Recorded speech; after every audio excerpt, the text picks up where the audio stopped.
Hola, buen día, que Yahshua los bendiga a todos. Hoy es domingo 24 de mayo del 2020.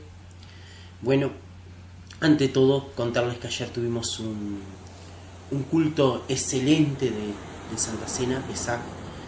Nosotros lo hacemos una vez por mes porque si hay algo que somos conscientes es que la congregación de Yahshua necesita cobertura, y ante épocas en que los creyentes son tan descuidados, el ir mes a mes creo que es lo más indicado para preservar a los hermanos bajo la protección de Yahweh. Entonces lo hacemos una vez por mes. Nuestros hermanos judíos y mesiánicos lo practican una vez por año, le llaman Pesaj, pero nosotros sabemos que Yahshua dijo que lo hiciéramos en memoria de Él todas las veces que se nos fuera posible. La sangre y el cuerpo del Mashiach, única expiación, activa el celo de nuestro Padre Yahweh, y bueno, somos alejados. Es la cobertura del cuerpo y de la sangre de Yahshua. Aleja todo lo que es oscuridad y maldad de nosotros, o los males no llegan de la forma que habían sido planeados que llegaran, no llegan con la intensidad de mayor destrucción, aunque muchas veces igual llega mal a nuestras vidas por nuestro comportamiento diario. Pero esto le digo para muchos capaz mesiánicos que están escuchando, o algunos hermanos que se han confundido acerca de por ejemplo, mesiánicos han confundido, algunos creyentes los han confundido acerca del Pesaj, que es así una vez por año.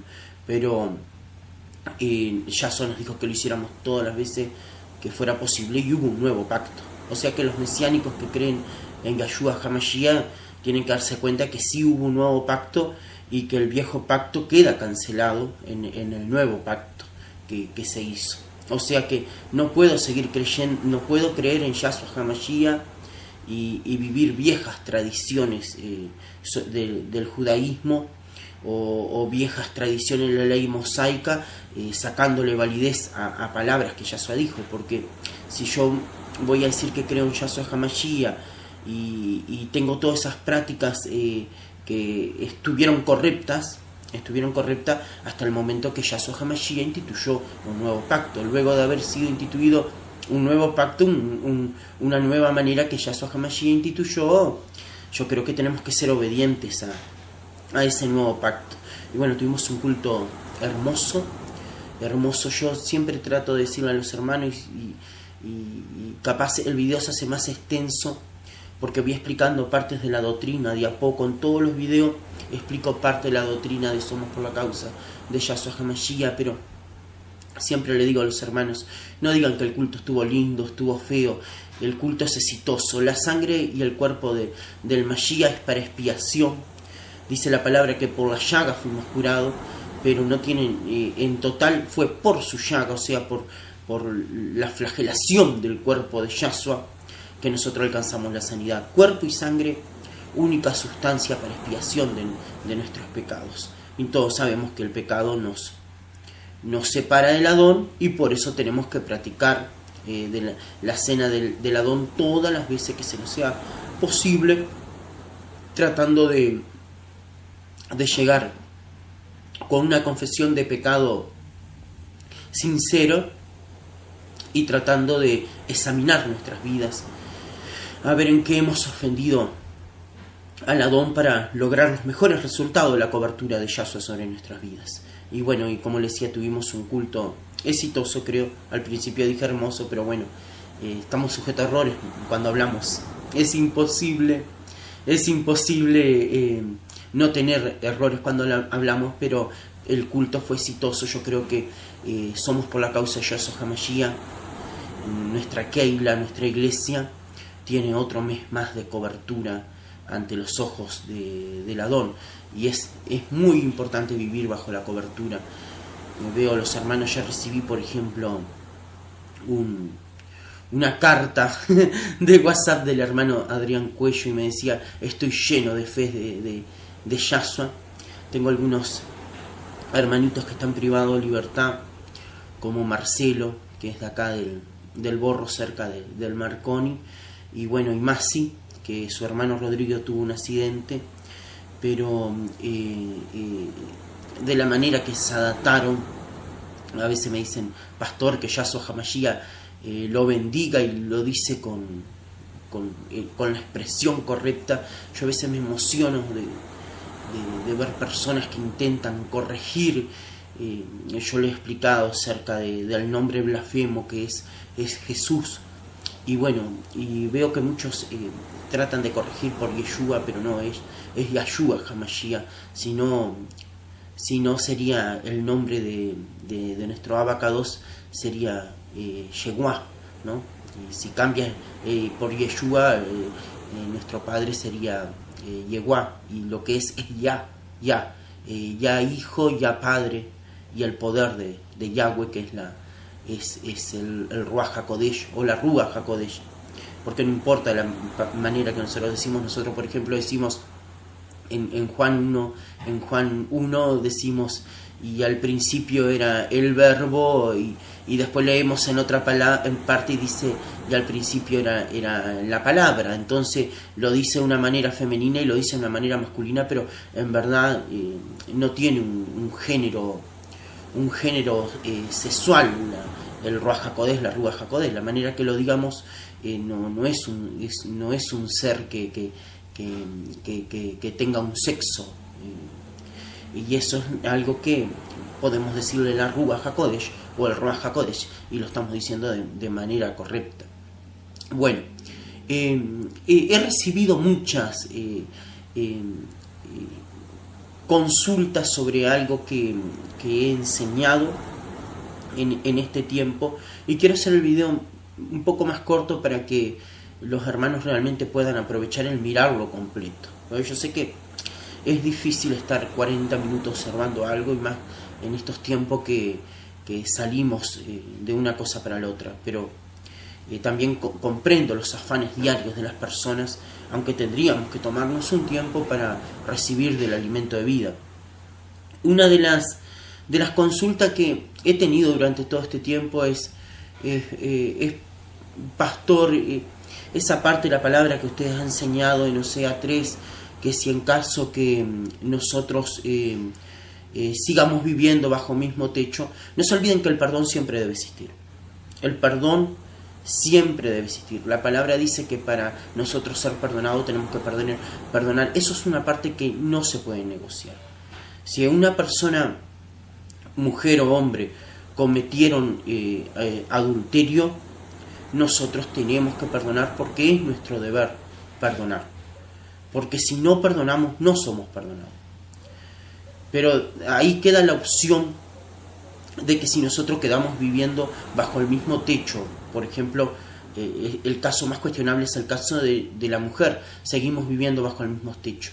Y nosotros venimos de doctrinas cristianas, católicas, el cual piensan, o nosotros mismos hemos pensado durante muchos años, que en la restauración de un matrimonio, al existir el perdón, era un todo. Y al todo también estoy a volver al contacto físico, a tener piel, a las relaciones sexuales. Bueno, nosotros siempre vivimos una doctrina de engaño, porque siempre le explico a los hermanos que los reproches siempre existen. Cada tanto, en caso que lo haya hecho el hombre o la mujer, cada tanto va a salir la palabra reproche, porque yo no puedo creer que un día me hayas traicionado, me hayas engañado, o hayas tenido sexo o piel con otra persona. Entonces siempre digo lo mismo: no conviene volver a estar con esa persona, ni siquiera compartir el hogar.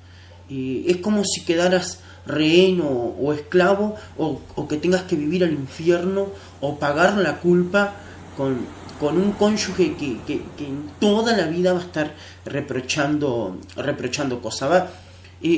podrá pasar un tiempo, uno podrá hacer una promesa, me voy a olvidar de eso, no recordaré tanto hombre como mujer, pero uno no es tonto. Si una persona decidió entregarse a otra persona, es porque en cierta manera no lo hizo solamente porque necesitaba tener un nuevo registro de piel o nueva piel, sino que la decisión de entregarse a otra persona es porque en cierta manera lo deseaste y no querías estar más con la otra persona, o necesitabas probar algo diferente porque ya la otra persona no te llenaba. Porque por un tema de necesidad fisiológica, eso no tiene sentido. Hay mucha sesopatía. Yo lo entiendo eso en el mundo. En el mundo lo entiendo, en lo profano, en lo secular lo entiendo. Pero en creyentes que saben cómo tienen que hacer para renovar la piel y la pasión, en el mundo de los creyentes no lo puedo entender. Pero de todas maneras, no comparto el que sigan viviendo bajo el mismo techo. Esta es mi opinión y lo voy a seguir diciendo de esta manera. Es mi opinión muy personal. Y bueno, cada cual decide lo que quiere. Por ejemplo, yo les decía a ustedes que no es conveniente que se vuelva a tener piel con una persona que cometió adulterio, porque en verdad absorbemos toda la energía oscura o absorbemos todo lo malo de lo que esa persona recibió de la persona con la cual fue infiel. Porque fíjense en que si su mujer le es infiel con un impío que cometió toda clase de pecado, ese impío no está con cobertura de la Ruach HaKodesh, no está con la cobertura del cuerpo y la sangre yazo. Al unir ese cuerpo con una mujer que estuvo con un impío, vas a absorber todo lo malo.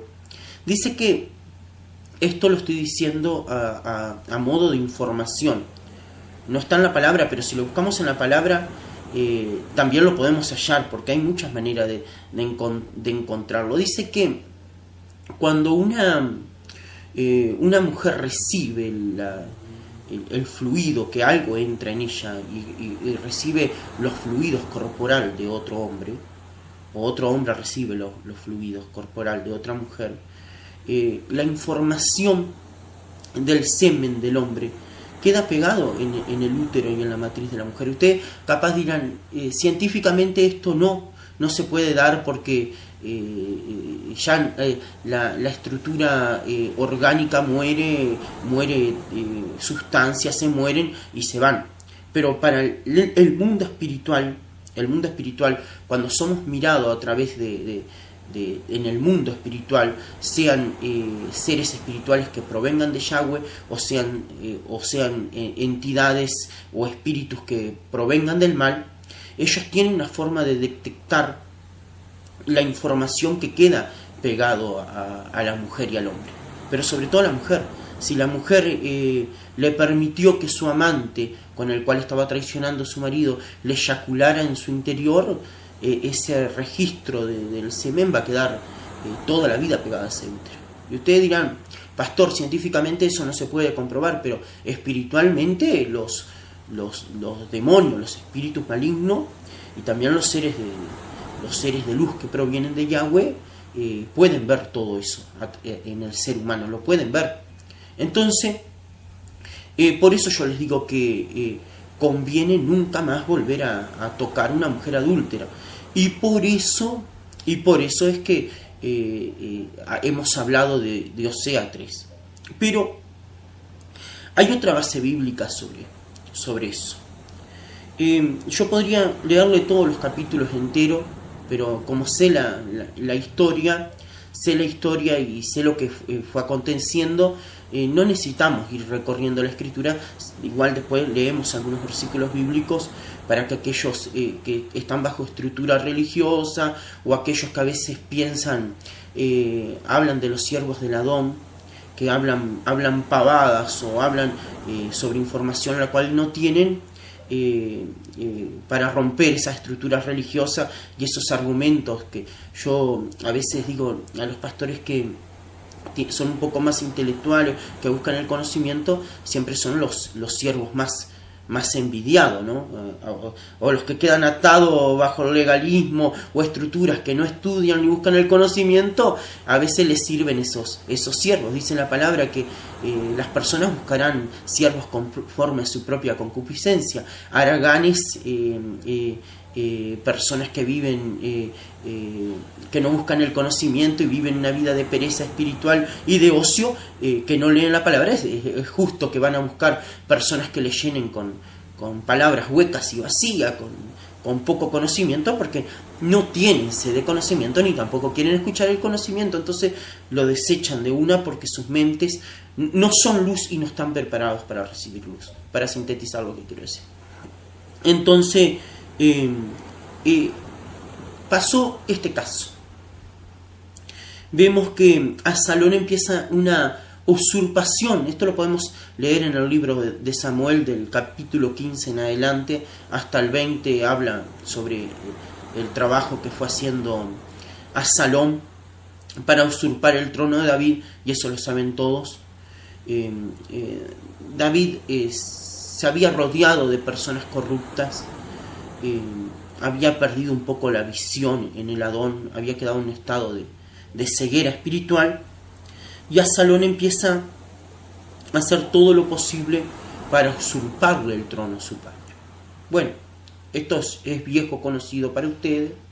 David se va de Jerusalén, en el cual él desde Jerusalén gobernaba todo Israel. David y Salomón fueron los únicos reyes que pudieron tener un reino unificado de Israel. Fueron los únicos reyes.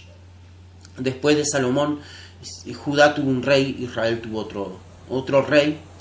Y bueno, y no nos olvidemos que aún viviendo bajo la opresión romana, también Judá seguía teniendo un rey puesto por Roma, y Roma respetaba el linaje en este caso, de un pueblo que era parte de los macabeos. Pero no quiero abrumarlo con historia. David sale corriendo, sale huyendo de Absalón, se lleva a sus mujeres, pero deja un grupo selectas de concubinas. Yo pienso que dejó un grupo selectas de concubinas para que le cuidaban el palacio, pero capaz la que él menos se allegaba, o las que menos piel tenía, o las que menos le importaba. No sé si ustedes se acuerdan de otras enseñanzas que yo les enseñé, que cuando un rey quedaba con el hogar de otro rey, también heredaba a sus esposas, que fue el caso de David, que heredó concubinas y esposas de Saúl, y eso está registrado en la palabra, en la Biblia que nosotros tenemos para respaldar. No estoy hablando de otros libros de apoyo. Y, o sea, es tan fácil encontrarlo eso. Y bueno, y David sabía que era eminente lo que iba a pasar. Eminente. Sabía que si él se iba y dejaba esas concubinas, que también era inminente para él, como él no le quiso hacer frente a Absalón. Yo creo que lo confundió mucho su paternidad, y segundas cosas, no iba a quedar bien que él matara a su propio hijo. Iba a quedar como un rey déspota o un rey malvado. En los relatos, si él mataba a Absalón, yo creo que era parte de lo justo matar a Absalón. Yo creo que si David hubiese matado a Absalón, en mi opinión personal, hubiese hecho también lo correcto, pero él decidió no hacerle frente, tanto que después a él le reprochan, porque nosotros leemos en el Salmo 139, cuando David le estaba hablando con Yahweh, y le dice: yo he odiado a los que te odiaban, y después le reprochan a él: nosotros sabemos que tú sos de odiar a los que te odian, o de odiar a los que odian a Yahweh. Por eso yo digo que nosotros no podemos tener ese sentimiento de odio hacia los profanos, pero es justificado que también si despreciamos a los profanos y a los seculares, no estamos cometiendo un pecado tan grave como piensan los demás. Son cosas que llevamos sentimentalmente. si despreciamos a los profanos, a los seculares. Yo creo que tiene que haber un desprecio, no de transmitirle la fe o llamarlos a salvación, pero sí de saber que no tenemos que tener juntas con ellos, no unirnos en yugo desigual. Entonces, David, eso es una de las partes que le reprocha al pueblo, de decirle, porque lamentaste la muerte de Absalón, lamentaste, nosotros sabemos después todo lo que fue pasando en la historia, Absalón muerto. Pero hay un acto que hizo Absalón, aconsejado por alguien también que aconsejaba al rey David. Como les decía, David era consciente, era algo eminente que iba a pasar, que él entendía ya en su mente, porque no solamente porque él lo había hecho, sino porque él sabía cuáles eran las costumbres que se hacían al nivel de nobleza, ¿no? Y al nivel de estar en poder. Porque el poder es algo que la gente tiene que entender, que al uno ser acto de poder, muchas veces se cometen cosas que parece que no son muy justas ni muy apropiadas. Bueno, Absalón, para mostrar poder, según lo que le estaba aconsejando, el que era también consejero de David, vamos a buscar esa cita bíblica, Ahitofel aconseja a Absalón, empieza en 2 Samuel 16:15, pero no vamos a leer desde el 15. Era un consejero que también había sido consejero de David, y también estaba Husai. Eran consejeros impresionantes, sirvieron a David, pero ahora estaban dispuestos a servir a Absalón. Entonces, en 2 Samuel 16:20 dice: después Samuel se volvió a Ahitofel y le preguntó: ¿qué debo de hacer ahora?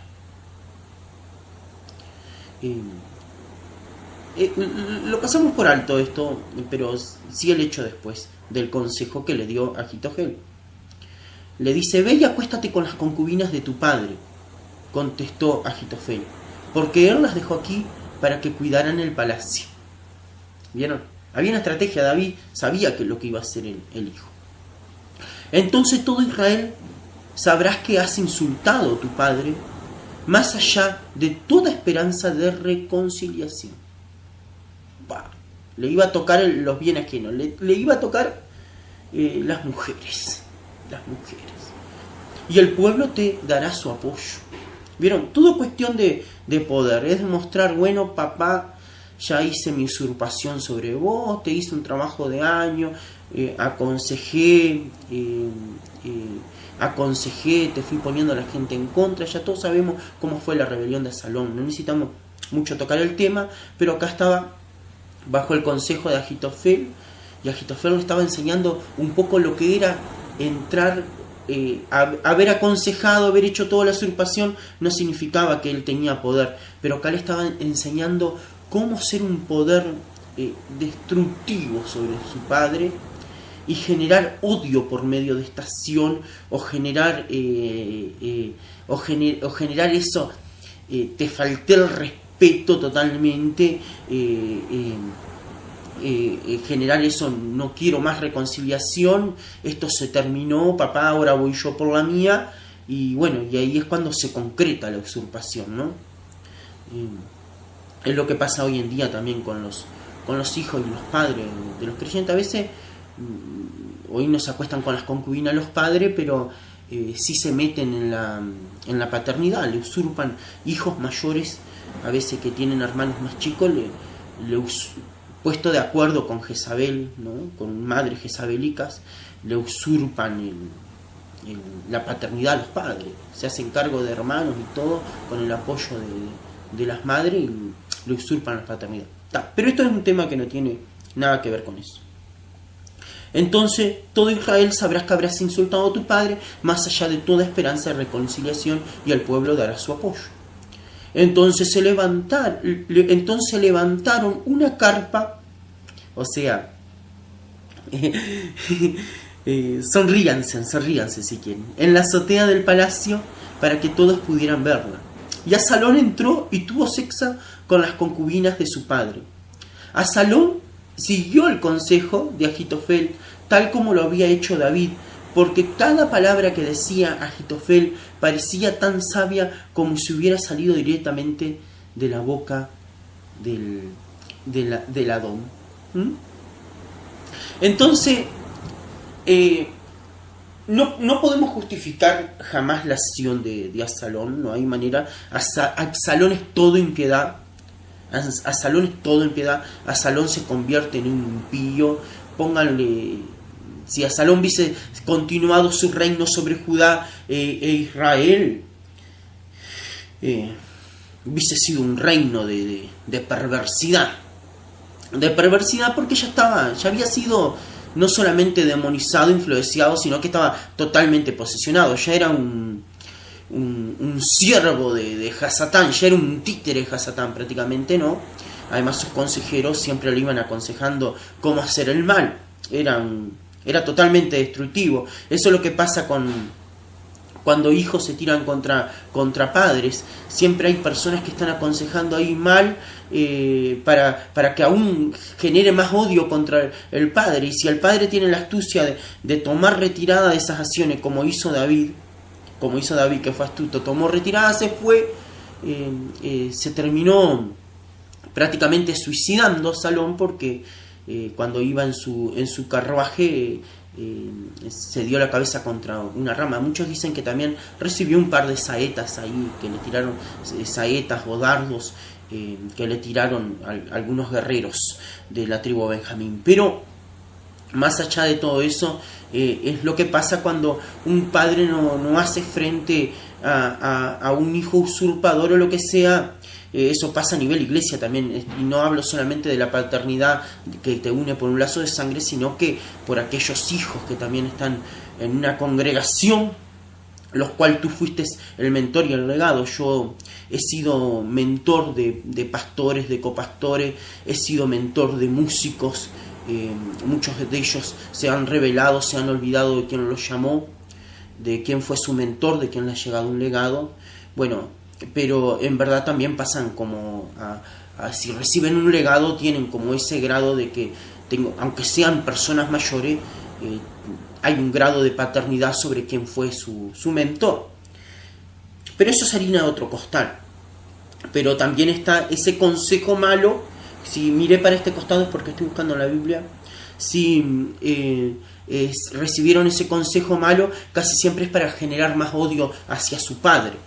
Y no estoy hablando solamente del padre de sangre, vuelvo a aclarar, también estoy hablando del padre espiritual, ¿no? Siempre hay otras personas que están aconsejando para que aún hagan cosas más perversas, cosa de que los demás vean que realmente no va a haber una reconciliación. Se ocupan de dejar todo en perversidad, en oscuridad, en energía oscura, llenan todo de energía oscura y prácticamente la reconciliación a futuro es algo que no es muy viable. No es muy viable, porque en verdad esos consejeros llevan a que la persona realmente comprometa su relación con su padre para siempre. Pero la culpa la tienen los consejeros, como en este caso Agitofel. Pero tampoco las personas son títeres. Las personas tienen que tener la capacidad de darse cuenta, mirar bien al consejero. Pero este consejero parecía que hablaba por la boca de Dios, dice la palabra así. Parecía que hablaba por la boca del Adón. Reciben un espíritu tan grande de engaño esos consejeros, que le hacen creer a la gente que están empoderados de sabiduría. Pero empoderado de sabiduría. Parece que vieran a Dios, hablan con experiencia de vida, convence, hablan con confianza. Nosotros usamos el che acá cuando hablamos con confianza, entonces a veces el che, cosas así llevan a que la persona se sienta como un amiguismo. Pero vamos a ir a 2 Samuel 20, versículo 3. Acá ya pasó el proceso, Absalón murió. Esto lo pueden leer en la palabra. si leen desde el 16, como yo le marco hasta el 20, sobre la historia de David, Judá vuelve a elegir a David como rey. ¿Vieron? Aunque le hagan cualquier usurpación. A mí me pasó que yo pasé por un momento delicado de mi vida y decidí dejar el pastorado. En cierta manera nunca dejé el pastorado. Voy a cumplir, como les digo, 25 años el 18 de junio de servicio para el Adón. Pasé por pastor evangelista, pasé por pastor, bajé de cargo por comportamientos que no parecían muy lícitos en esa manera, ¿no? Bajé a pastor. Y bueno, y ahora soy pastor, instructor, ni sé lo que soy. Momento tengo que ser ministro de alabanza porque voy preparando gente para dejar ese legado también. Espero que Yahweh se ocupe pronto de eso porque necesito tomar mi lugar de empezar a enseñar a la congregación y no me da la energía para hacer todo en la congregación. Entonces uno trata de dejar un legado. Pero como les decía, la congregación, en ese caso a David lo volvió a elegir Judá. Y le digo, hablo por mi vida, pasé por ese momento en que pensé dejar el pastorado, empecé a recibir llamada. Mi madre anuncia en un culto un jueves que yo dejaba el pastorado, que iba a seguir sirviendo, pero que no quería llevar más el grado de responsabilidad de pastor. Bueno, el sábado teníamos el culto de Santa Cena. Y esto pasó el jueves. Empecé a recibir llamada de los hermanos. Yo estaba en un proceso de separación, llamada, WhatsApp, reuniones, hermanos que llegaban hacia mí, trataban de llegar, de venir a verme, de estar, y me decían, pastor, hagas lo que hagas, yo estoy contigo. Yo estoy contigo. Yo cuando hablo estas cosas me tiendo a quebrar, porque significa que algo especial había quedado en muchos de ellos, que había muchos de ellos que no querían hacer leña, como se dice comúnmente, del mundo del árbol caído, aunque yo nunca fui un árbol caído. Pero en el mundo se acostumbra que cuando queda esa sensación de que pasaste a ser parte del montón de árboles caídos, que todos quieren hacer leña. Entonces sé que ellos me llevaron a consideración y me pidieron que no me retiraban, que ellos necesitaban mi liderazgo. Yo siempre le digo a las personas, un líder solamente puede ser una persona que se sabe autoliderar a sí mismo. Y si hay algo que lo digo con toda humildad, creo que me sé autoliderar. Y entonces estoy capacitado para liderar a otras personas. Y bueno, y el sábado cuando volví y empecé a dirigir el culto, canté el Shabbat Shalom, nos gozamos la presencia. Vi el rostro de los que habían empezado la rebelión de Absalón y su rostro. Hay una persona que un varón quedó totalmente colorado, así, parecía que iba a estallar en el fondo porque habrá dicho, esta es mi oportunidad, tengo a mi esposa, a mis hijos sirven en diferentes áreas, ahora es mi oportunidad. Una persona que yo había llamado, que yo fui el mentor y le había dejado una heredad. Yo fui el mentor de esa persona. Fui yo que lo llamé para el servicio, no fue mi madre. Era de los míos. Y yo digo, este es de los míos. Es de los míos. Y quedó colorado así, lo sentí como, pude sentir por discernimiento de espíritu, esa persona está totalmente ofendido. Habrá dicho, bueno, se cayó el pastor, ahora vengo yo. Estaba en la línea jerárquica para entrar, podía entrar, y noté su ofensa y noté su estado, y bueno, su vida a partir de eso fue en declive, pero al menos quedó demostrado bien que esa persona en verdad siempre había estado. Y otras personas también, personas que sirven en la música, quedaron desencajados de la situación. Pero había sido elegido nuevamente. había sido elegido, no fue una imposición. Yo no heredé el púlpito. Yo no heredé el púlpito, no heredé mi pastorado dentro de la iglesia. Me lo gané porque las personas me pusieron, y por algo me pusieron. Entonces, después de ahí empezó el declive. Todos mostraron mostraron su hilacha, como decimos nosotros, en una manera secular. Mostraron realmente quién era. Se tuvieron que sacar el disfraz y la careta porque no aguantaron la situación de que la iglesia me volviera a elegir, porque ellos pensaban, bueno, la iglesia ahora... pero la iglesia no es tonta, hermano. La iglesia sabe quién tiene la capacidad de liderar. La iglesia ve la iglesia ve que una persona que sabe autoliderarse a sí mismo puede liderar a otras personas. Y la iglesia veían que ustedes no se podían liderar ni a ustedes mismos. ¿Cómo podían pretender liderar una iglesia si en verdad la mayoría de esos hombres eran manipulados por sus hijos, como decimos nosotros? Y yo lo trato de decir de una manera no ofensiva. Pero acá los amos eran pollerudos, dominados por sus mujeres. Dominado por sus hijos. Hay una expresión más fuerte que dice Silvia, que yo siempre digo, no estoy muy de acuerdo contigo, mi amor, cuando me decís esa frase, pero lavarropas, le dice Silvia a esa característica de siervo. Bueno, y no aguantaron esa indignación. En verdad no podían autoliderarse si todo el mundo veía que eran títeres de sus mujeres y de sus hijos. En su casa mandaban sus mujeres y sus hijos. ¿Cómo una persona que no sabe gobernar su casa puede gobernar una iglesia? Porque yo no permití que hicieran eso en mi vida. Yo me salí de toda situación que comprometiera mi liderazgo y mi servicio y mi autoliderazgo.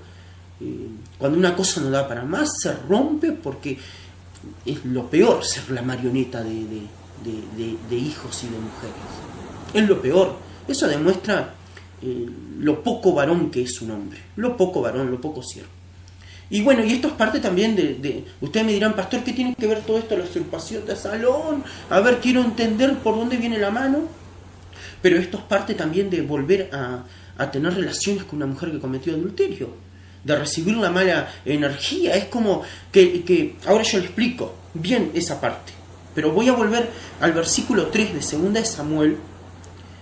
Y bueno, Samuel había vuelto a Jerusalén, como le digo, otra vez lo había elegido el pueblo, se le reveló Israel, pero él vuelve al trono para el que había sido ungido. Más allá de que él había conquistado todos los territorios, él vuelve para el trono donde había sido ungido. Cuando David llegó a su palacio en Jerusalén, tomó a las 10 concubinas que había dejado para que cuidaran el palacio y las puso en reclusión. Les proveyó, o sea, hay otras versiones que dice las mantuvo, les proveyó para sus necesidades, o sea, las mantuvo, pero no volvió a acostarse con ella acostarse con ninguna, de modo que cada una de ellas vivió como viuda hasta que murió. No hasta que murieron ellas, sino hasta que murió el rey David. Ellas pasaron a quedar como viudas, pero él no volvió a tomarlas como mujer sexualmente. Sí las mantuvo. Voy a buscar esto en otra versión, como dice acá. Acá dicen en el 23, siguió manteniéndolas, pero no volvió a acostarse con ella. ¿Qué es lo que yo le decía a ustedes de Oseas 3? Vamos a hacer de cuenta que usted decide por una sociedad volver a vivir. En este caso las mujeres no tenían la culpa porque Absalón prácticamente tomó lo que tenía que tomar para obtener más poder y para que hubiera un quiebre entre él y el padre para siempre.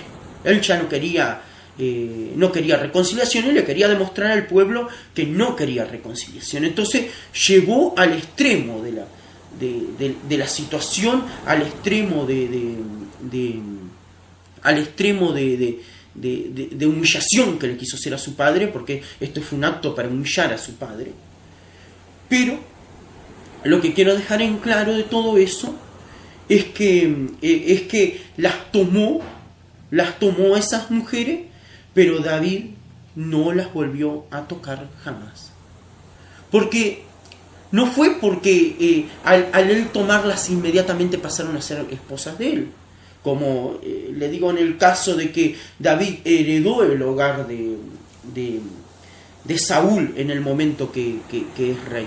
Si no, lo estoy diciendo por el caso de que, aunque haya parecido como una violación esto, el acto de acostarse, esas mujeres no podían resistirse. Él era el rey, ellas sabían que si algún día iba a pasar eso, el rey que tomara ese palacio, que lo hiciera, si podía ser por usurpación, si era por heredad, no. Si era por heredad, ese hijo no podía tocar a esas mujeres. O sea, si hubiese heredado el trono Absalón de su padre, él no podía tocar a las concubinas ni a las esposas de su padre, si era por heredad. Recibían otro grado de honra. Sí podían volver a casarse porque quedaban viudas. Pero en este caso fue por usurpación el trono. Pero las mujeres sabían bien, si no hubiese sido el caso de Absalón, hubiese sido de cualquier otro rey, o de un general que se le hubiese revelado a David, o de algún oficial de su ejército que se hubiese revelado y le hubiese usurpado el trono, ellas sabían bien que les iba a pasar eso, que lo sabían las concubinas cuando se quedaban cuidando el palacio, que iban a ser tomadas, abusadas sexualmente, con violencia o como fuera, pero que iban a ser parte de ser usadas sexualmente, usadas. Entonces David dice que las siguió manteniéndolas, pero hasta el día que David murió ellas quedaron en reclusión, porque David lo tenía sumamente claro. No porque hubiesen pasado a ser mujeres del hijo, no, por eso no. Es por el tema de la energía oscura y de todo lo que él podía recibir. Pero él tampoco las podía desechar, él las dejó viviendo bajo el mismo techo. Y les recuerdo otra vez Osea, porque no podemos llegar, hay personas que no quieren llegar a entender este concepto, pero es por un tema de que tienen un falso amor. Es un falso amor, o tanto mujeres como varones, pero principalmente el varón que perdona a la adúltera, o que otro hombre haya tocado ese cuerpo. Es como un falso amor que dice, no, pero como yo le digo, las mujeres llevan a los hombres a sentirse culpables, vos no me prestaste atención. Dice que cuando un hombre se une en yugo desigual y la mujer entra a la iglesia, y yo siempre les digo que hay un proceso de cambio, dice que a los 3 años el no converso o el no creyente, que igual fue a la iglesia, hizo el voto delante del Adón y todo, tiende a empezar a sentirse insatisfecho. Eso pasa tanto con hombre como mujer. Se sienten insatisfechos. Y al sentirse insatisfechos, les empiezan a buscar la vuelta, tanto el hombre y la mujer. Empieza con todos esos temas de quejas en el matrimonio, empiezan a poner la duda. Acá siempre se usa una frase de que por ejemplo, cuando una mujer te empieza a decir ya no me cuidás, ya no me querés como antes, cuídate porque ya vienen las guampas. Es así, cuando una mujer te empieza a decir eso, ya no me cuidás, ya no me querés, empezá a cuidarte porque esa mujer está siendo seducida por otro hombre. O sea, nosotros decimos chamullo acá, pero la expresión es seducida. O sea, otro hombre le empezó a hacer la cabeza, le empezó a conversar, también la mujer le da lugar a ese hombre para que le empiece a conversar o a seducir. La mujer también eso, seduce, y a veces seducen a los hombres casados porque notan todas las necesidades que tiene ese hombre casado y le buscan la vuelta cuando quieren ganarse a un hombre, pero especialmente el tema de la mujer. Entonces, y como les decía, a los 3 años, el inconverso o el no creyente que está disimulado, que está puesto bajo un disfraz o una careta, fue a la iglesia y trató de hacer todas las cosas correctas, pero en verdad nunca se convirtió, empieza a demostrar toda su insatisfacción y empieza a volverse un ser quejoso. Ya te empieza a decir muchas cosas. Eso es lo que pasa. No hay que casarse en yugo desigual. Casarse en yugo desigual, estás condenado al fracaso. 1 año, 2, 3, 4, llámeles 10, 15, 20, 25, tarde o temprano te separás. Estás condenado a haberte casado en yugo desigual, y si Yahweh tenía un propósito contigo, estás destinado a las frustraciones. Vamos de vuelta a Osea 3. A ver si lo pueden amalgamar, por favor, con Samuel, con el caso de Absalón a David. Y estamos hablando que Osea es un profeta que viene después de David, o sea que hay cosas que no estaban, no leemos una parte de la palabra, sí sabemos que después que le dabas carta de repudio a una mujer, no podías volver a casarte con ella, o sea, el certificado de divorcio, aunque ella quedara viuda, o aunque el segundo esposo, o aunque el esposo que tuviera en ese momento le hubiese dado carta de repudio, no podías estar con ella. Entonces había cosas que no necesitaban aclaración.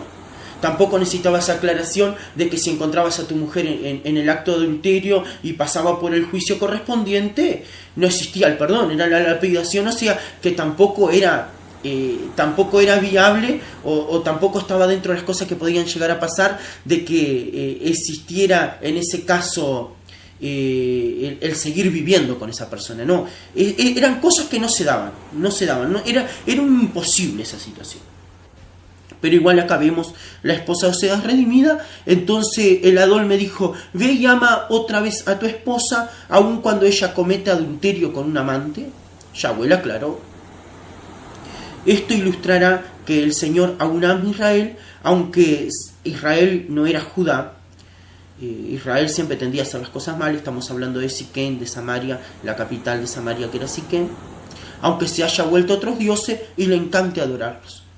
¿Vieron? Cualquier persona que lee esto dice: pastor, esto simbólicamente es porque Yahweh está demostrando que iba a haber una restitución, o Israel iba a ser redimida, y ahí nosotros nos ponemos y nos incluimos. Sí, nosotros somos Efraín, Manasés, somos la casa de José, somos la oveja perdida que Yahshua salió a buscar, la que fue reportada, la que fue exiliada de Israel, de ese territorio, y nunca más volvió, la que se filtró entre los paganos y los profanos. Nos sentimos tan identificados con esta palabra porque igual Yahweh no estuvo en cuenta, ¿no? Entonces como el simbolismo es tremendo y es algo que a nosotros nos hace bien, nosotros solamente lo tomamos como simbolismo. Pero acá está hablando de algo literal, porque Oseas lo tuvo que hacer. No fue que lo hizo por simbolismo, tuvo que hacer, tuvo que volver a redimir a esa mujer que tenía relaciones con otro amante. Esto no tiene cuestión, hermanos. Así que la recuperé pagando 15 piezas de plata, 220 kilos de cebada y una medida de vino. Bueno, pagó mucha plata para mí. Pero bueno, hubiese comprado 3 mujeres en esa época con esa plata, más o menos tengo el estudio hecho. Entonces le dije: tienes que vivir en mi casa por muchos días y dejar la prostitución, ¿no? Vas a dejar de andar con uno y con otro tipo y todo, si querés ser redimida, ¿no?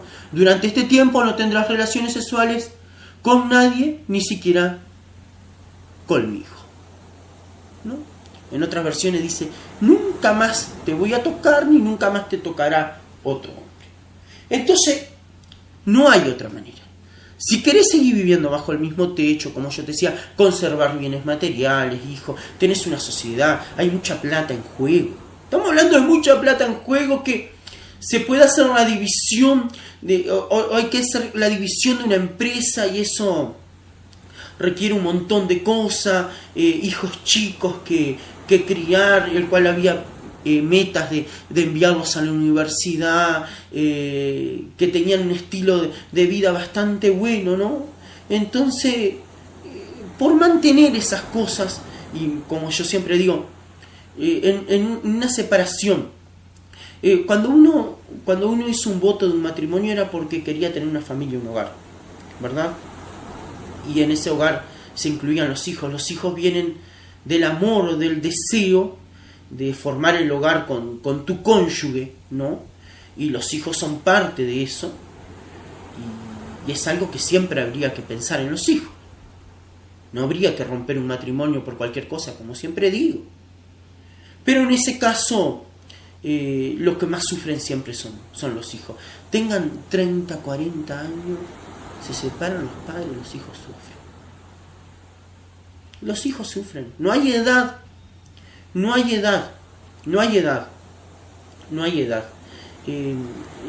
Estaba mirando hace un tiempo una película con Ricardo Darín que fue sensacional para mí, y después lo estudié psicológicamente. Se llama El síndrome del nido vacío. Si pueden, vean esa película con Ricardo Darín, está muy buena. Además, Ricardo Darín es uno de esos actores que me fascinan, y junto con Brad Pitt y Anthony Hopkins son mis actores predilectos. Y bueno, Ricardo Darín es el actor que más me gusta, ¿no? Por ejemplo, a mi madre le gusta el pelado Nicolas Cage, que no sé qué le vio. No, Nicolas Cage no, Bruce Willis, siempre me confundo. A mi madre le gusta Bruce Willis, el pelado ese, que a mí no me gusta para nada Bruce Willis, dice mi madre, porque el pelado ese actúa con los ojos, tiene una mirada espectacular. Bueno, a mí Bruce Willis no me gusta. Pero esa película que vi se llamaba El síndrome del nido vacío, y empiezan a tener otras necesidades porque ya no tenían metas para luchar. O sea, una de las cosas que los mantenía a ellos estar juntos, la cena del domingo, eran las vacaciones coordinadas, todas las cosas, salir a trabajar, era porque tenían algo en común por luchar, y era su hijo. Y dice que muchos matrimonios, cuando se van los hijos, se miran y se dan cuenta que se odian. Qué feo llegar a esa situación, no, que se odian, que se dan cuenta. En verdad ya no hay nada que me atraiga a vos, pero bueno, le he dicho también a mi madre pila de veces que leyera eso. Y bueno, se llama El síndrome del nido vacío. Bueno, pero se quiere conservar ese matrimonio, ¿no? Se quiere conservar, y bueno, la idea es que no la toques nunca más. Ella tampoco puede tener otros hombres. En caso que ella te diga, pero yo necesito andar con otros tipos, con otros hombres, o es por una necesidad fisiológica, ahí tenés que saber que aparte, aunque vos no la toques y ella esté con otros hombres, igual te va a llevar todas las maldiciones para tu casa. En ese caso, no insistas en recuperar un hogar. Vos siempre tenés que entender esto, varón. Siempre tenés que entender esto, siervo del agua. Una mujer que te engaña una vez, te va a engañar muchas veces. Muchas veces. Una mujer que tiene la costumbre que ante cada pelea sale a darse con el primer hombre que encuentre, o sale a buscar contención, o sale a buscar abrazos, besos y sexo, sabe lo que siempre lo va a hacer, que ya es parte de su recurso. Muchas veces lo heredan de sus propias madres, que ya veían a sus madres, su madre mismo le contaban, o veían que ante la menor situación que su madre tenía una discusión con sus padres, salían a sentir si aún estaban vigentes sexualmente, o en el área de seducción, o en esa área de mujer, si estaban vigentes. Siempre lo va a hacer, siempre lo va a hacer. Por eso la idea es que esa mujer no puede ser tocada por otro hombre, ni por vos mismo. Te tiene que entrar en la cabeza, pero hacelo por tu salud espiritual. Hacelo porque nadie te saque la autoridad en el reino espiritual. Hacelo para que nadie te saque la autoridad que has recibido, ese óleo que has recibido en tu cabeza durante mucho tiempo. Hacelo por tu dignidad, por tu honra. No permitas que nadie profane tu cuerpo. Tu cuerpo pertenece a Yahweh y a relaciones sexuales que estén bajo un orden establecido por Yahweh. No podés sentirte tan poca cosa. No podés sentirte el niño de los mandados o te quiero. Hay muchos hombres que piensan con una mentalidad del mundo. Alguien me la quiso ganar, pero yo la volví a recuperar. O yo soy mejor porque decidió quedarse conmigo. No te podés sentir tan poco, de darte tan poco valor, de volver a entrar a un cuerpo donde estuvo alguien, donde alguien depositó sus fluidos. Querete, hermano, amate a ti mismo un poco, respetate, honrate. Para recibir honra tenés que honrar, y empezá por honrarte a vos mismo. Jamás vas a recibir honra si no honras a Yahshua HaMashiach y a tu Padre Yahweh. No vas a recibir honra si no honras la palabra. Entonces honrate. Si deciden vivir bajo el mismo techo con los mismos hijos, no toques más a esa ramera. Porque es de la única manera que podemos decir una mujer que fue tocada por otro hombre y que salió, ya sea por despecho, por venganza, por un montón de situaciones, a agarrarse del primer hombre, o que ya tenía relaciones de antes, oculta. No la podemos describir de otra manera que no sea ramera. ¿Entienden? No la podemos describir de otra manera como una mujer fácil. Amate, querete. Vivís bajo el mismo techo, no. Donde te plantee la idea de que necesita piel, donde te plantee la idea de que es una necesidad fisiológica, no, mejor, aunque pierdas bienes materiales, dignificate. La única forma de ser vivificado es cuando uno le permita a la Ruach HaKodesh que esté en uno. Vivificate, salite de ese lugar y déjala. Los bienes materiales los volvés a obtener, una persona que te ame volvés a encontrar, la relación con tus hijos puede ser restaurada a futuro. Los hijos siempre van a estar del lado de la madre. Yo te quiero decir eso, siervo del Adón, hijo del Adón. Los hijos, las madres a veces hacen un trabajo de años, influenciando a los hijos. Le hacen un trabajo de años para convencer a sus hijos. Uno descuida esos puntos y las madres saben cómo hacerlo. Entonces esperan Yahweh, da un paso al costado y esperan Yahweh, toma retirada. Los bienes materiales, si haces la voluntad de Yahweh, los vas a recuperar tu estatus económico, y también vas a encontrar personas que te amen y te quieran y te respeten. Entonces, ahora si esa mujer no la tocas más y decide no ser tocada ella por otros hombres, ni por ti mismo, porque el límite ahí lo tienes que poner tú, no la tocas más, ahí bueno, yo te digo, conserva el hogar. Tampoco eso te quita que vos estés bajo el yugo de la continencia, ni de la abstinencia, ni que tú no puedas tener relaciones. El varón queda libre en eso, como les decía, tener un hogar paralelo, tener una concubina, darle un hogar, mantenerla, darle un hogar. No puedo tomar una mujer para que sea amante solamente para tener relaciones con ella, o usarla y todavía maltratarla. No, mantenerla, darle todas las cosas, ponerle las cosas en la casa, alimentación, ropa, todas las cosas que necesita una mujer. Si tomamos una concubina, no puede ser una mujer divorciada tampoco. Sí puede ser una viuda que haya hecho el voto delante de Yahweh y al quedar viuda ya quedó libre, pero así quedaron esas mujeres. David no las volvió a tocar y cuando él murió quedaron libres. Pero quedaron en reclusión. Date valor, mi hermano.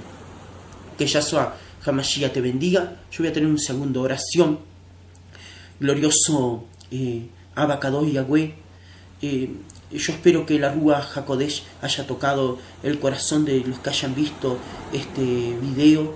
te lo pido por mi Melech, por mi Cohen, Yahshua HaMashiach, que no lo tomen por contienda ni por disensiones, y más que eso, Arcángel Micaía, yo invoco tu poder y te pido que envíes a tus ángeles, que arranquen toda ignorancia y toda oscuridad de las mentes de aquellas personas que van a recibir este mensaje, que realmente la Ruach HaKodesh haya movido la tierra fértil. Cuando hablo de tierra fértil también estoy hablando de cuando se remueve, también se pone estiércol en la tierra.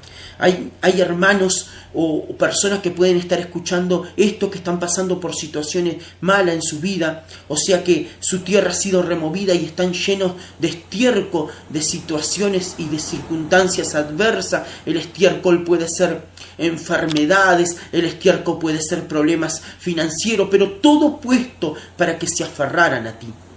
Por eso yo te pido, Ruach HaKodesh, que tú en este momento intervengas y lleves la luz a las mentes y a los corazones, arranques toda contienda, toda disensión, toda rebelión, y que realmente esta palabra pueda cultivar en las mentes y en los corazones, pueda cultivar en el ser de cada uno de mis hermanos, pueda cultivar una obra de la Ruach HaKodesh que los lleve a que puedan ser transformados, que realmente puedan tener un encuentro y un relacionamiento, que puedan ser restaurados en la comunión con nuestro Abba Kadosh Yahweh, por medio de la presencia de la Ruach HaKodesh, por medio del cuerpo y de la sangre del Mashiach, por medio de la obra del Mashiach en la estaca. Declaro restauración, declaro transformación, declaro nueva vida para aquellos que quieran asumir esta palabra, para aquellos que no solamente quieran que la hayan entendido, sino para aquellos que la pongan en práctica. Declaro providencia espiritual, física y material para Somos por la Causa de Yahshua HaMashiach y para todos los que escuchen este video, y bendigo todos mis hermanos de Somos por la Causa de Yahshua HaMashiach y los que escuchen este video. Amén y amén.